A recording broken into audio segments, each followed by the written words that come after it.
everyone! Today we're diving into 3 habits from Stephen Covey's The 7 Habits of Highly Effective People, and these are: Put first things first. Think win-win.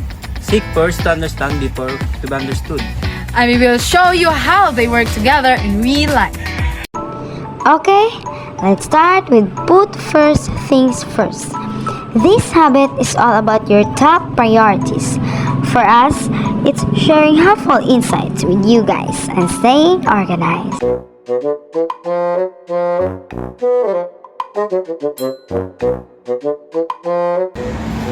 Ano ba magagawa ito lahat? Meron pa to.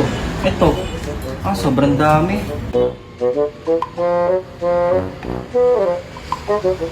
Pre, ano problema natin dyan? Ang lala naman yan. Tara, ML. Buti pa pre. Welcome to Mobile Legends! 5 seconds till the enemy reaches the battlefield. Smash them! All troops deployed! First blood! You have slain an enemy! Hoy pre, tapos ka na ba sa mga kulang mo? Wala pa pre, ang dami. Kailangan mo na yun. Pre, hindi mo ba naisip na kaya palaging dumadami ang ating mga takdang aralin kasi hindi natin inuuna sa bawat paglipas ng araw na hindi natin ito pinagpagtuunan ng pansin, mas lalo pa itong dadami. Oo nga no. Hindi ko naisip. Mas nilaw pa yung mga bagay na naman importante. Okay yan pre, huwag kang mag-alala, tutulungan naman kita. Sige pre. When we put our key task first, we're more efficient and stay focused on our goals. So let's remember, prioritize what brings the most value.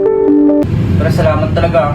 Hindi dahil sa'yo tsaka sa mga payo mo, hindi ko ito matatapos. Ang problema pre, ikaw pa. Sino ba lamang tutulungan kundi tayo lang?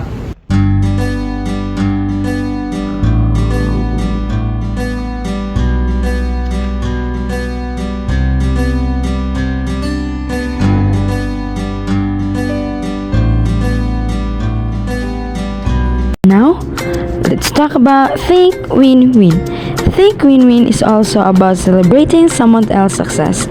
Not only fosters a positive environment, but also enriches our own happiness and fulfillment. Join me as we dive into how embracing this mindset can lead to stronger relationships.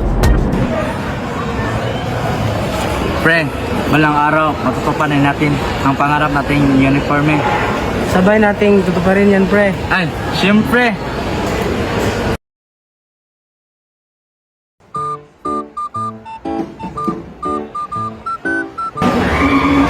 Hoy pre, ba't parang nawala ka ng piso dyan? Hindi ko man gusto, pre, pero titigil ako sa pag-aaral. Uy, bakit man pre? Parang kailan lang ah. Pinag-usapan natin ang pangarap natin uniforme. At tapos, biglang hihinto ka lang.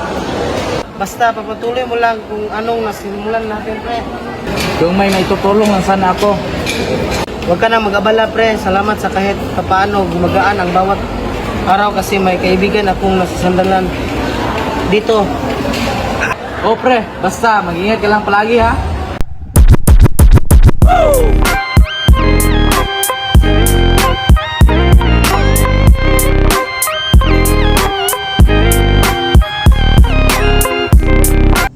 Pwede po magpaayos ng motor. Ano po ba ang sira niyan, sir? Secret. Uy, pre! Ay, sir pala.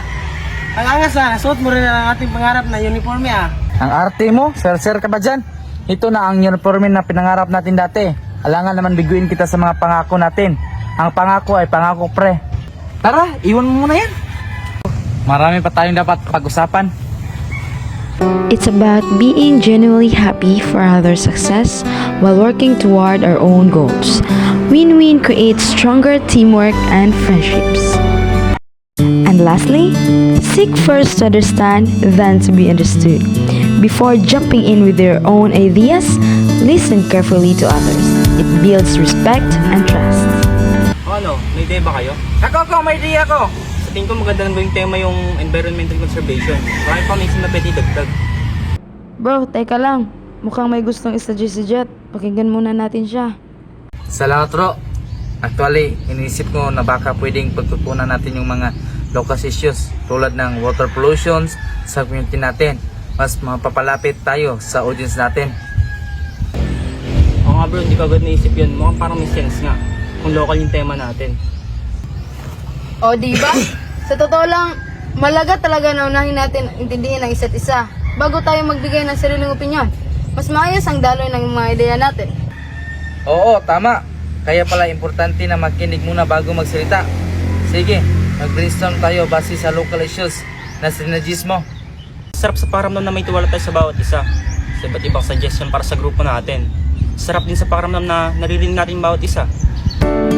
By understanding each other's opinions before sharing their own ideas, their teamwork became more effective and harmonious.